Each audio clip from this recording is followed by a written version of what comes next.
Tangu naibisaki binoke Alliance des nationalistes pour un Congo émergent ANC en cycle eza parti oyo ba congolais bateli misu botaki tembe ezalaki bongo na cadre ya matinée politique na bango ba sangisaki ba membre nyonso ya parti ANC ba kutanaki bongo awa na présence ya secrétaire général Sisi Asuga a présentaki moko ba membre ya parti ba oyo ba ko postuler comme ba député provincial, national, municipal pe local. Et le kaki bongo kitoko na ndenga de fois te et suka ki bongo te autorité morale na bango Norbert Basengezi a conscientisaki ba membre ya parti baza bongo na unité bolingo oyo ekotombo la parti na bango ANC et kende toujours liboso balakisaki bango ndenge nini ya koyeba oyo etali ba loi électorale ndenge nini ba okena ba élection a na parti na bango ANC et kende toujours liboso ayokaki matea oyo autorité morale na bango Norbert Basengezi apesaki bango baza na bolingo pe bondeko na kati ya parti ya ngonde ekotombola ANC et kende toujours liboso yoka eloko oyo. Alors la matinée politique d'aujourd'hui c'était d'affûter nos armes vis-à-vis des échéances électorales prochaines et donc il s'agissait d'une matinée autour de l'autorité morale où il a réuni les différents candidats députés nationaux, députés provinciaux et conseillers communaux pour ensemble recevoir la pédagogie du processus électoral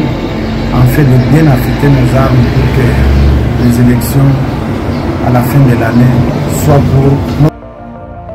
et suka ki bongo te autorité morale ya ANC Norbert Basengezi akelaki bongo inde ti na quartier Kemi oyo ezwami na commune ya Lemba na kati ya district ya Moamba bandeko na biso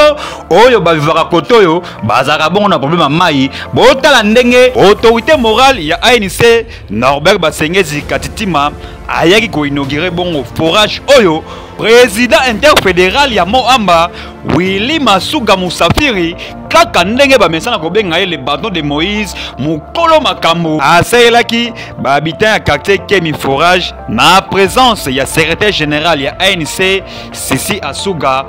ba mama pe ba habitant tout ya quartier Kemi bazaki bongo ya ko sebela ndenge des fois te ba koli vraiment ba utaka musika pona koluka mai nini ya komela pe ya kosalela bazalaki bongo na esengo botala ndenge amelaki mai pona kolakisa ke mai oyo eza eau potable mututu akoyine komela yango okozwa problème na libumute ba habitant ya quartier Kemi na commune ya Lemba na district ya Moamba bazalaki bongo ya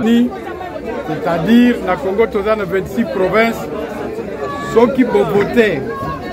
ndenge biso tolakisi bino ba candidat na biso na Moamba, vous aurez de l'eau partout. Merci. Autorité morale. Toza na député, toza na ministre, toza na DGT, mais tosali ango parce que Nzambe atindi biso tosali sa peuple na ye. Merci autorité. Nalingi kosala ba discours te parce que parti na biso eza parti ya ba action. Action ya moto bandi peut-être ya mosusu tokosi prendre bino.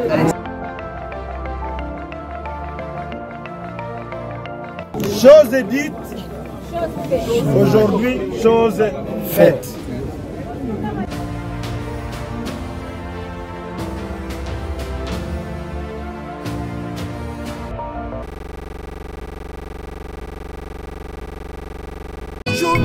Un garçon suisse mérite Danilas Konimo Boudou Oyebisa National Golf aux États-Unis Oyebisa Manix et Mamina Christophe Oyebisa Honnête et les Oyebisa Milanou Audace Oyebisa